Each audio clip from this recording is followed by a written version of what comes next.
Hello வணக்கம் உறவுகளே. இது Thursday மார்னிங். இன்னைக்கு காலைல என்ன பிரேக்ஃபாஸ்ட்டுன்னு பார்த்தீங்கன்னா, சம்பா கோதுமை உப்புமாவும் சட்னியும் தான் கொடுத்தேன். இன்னைக்கு காலைல நம்மளுக்கு பிரேக்ஃபாஸ்ட்டு. சைட் பை சைடு இன்றைக்கி மத்தியான வேலைகள் ஆரம்பிச்சிட்டேன். இன்றைக்கி சிம்பிள் ரெசிபி தான் மத்தியானம் செய்ய போகிறேன். அதுக்கான வேலைகள் பார்த்திங்கன்னா, ஃபஸ்ட்டு சாப்பாடு வச்சு எடுத்துக்கிட்டேன்.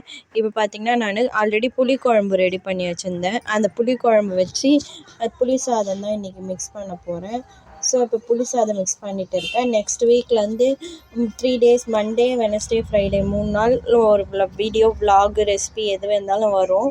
பாருங்கள். என்னோடய சேனலை சப்ஸ்கிரைப் பண்ணி வச்சுருங்க. புளி சாதம் மிக்ஸ் ரெடி ஆகிடுச்சு. இன்றைக்கி நம்ம வீட்டில் மத்தியானம் லஞ்சுன்னு பார்த்திங்கன்னா புளி சாதம் மிக்ஸ் தான். இப்போ பார்த்திங்க ஒயிட் ரைஸ் இருக்குது, ரசம் இருக்குது, எக் பாயில் பண்ணி வச்சுருக்கோம். இது தேர்ஸ்டேக்கோட வேலைகள். காலையிலேருந்து மத்தியான வேலைகள் மத்தியானம் வரைக்கும் இப்படி தான் போச்சு. இந்த வீடியோ பிடிச்சிருந்தால் லைக் பண்ணுங்கள், ஷேர் பண்ணுங்கள், கமெண்ட் பண்ணுங்கள் மற்றும் சப்ஸ்கிரைப் பண்ணுங்கள். எதுவுமே பண்ணால் லைக் பண்ணிட்டு போங்க. மற்றவங்களுக்கு ரெக்கமெண்ட் ஆகும், மற்றவங்களுக்கு பிடிக்கும்.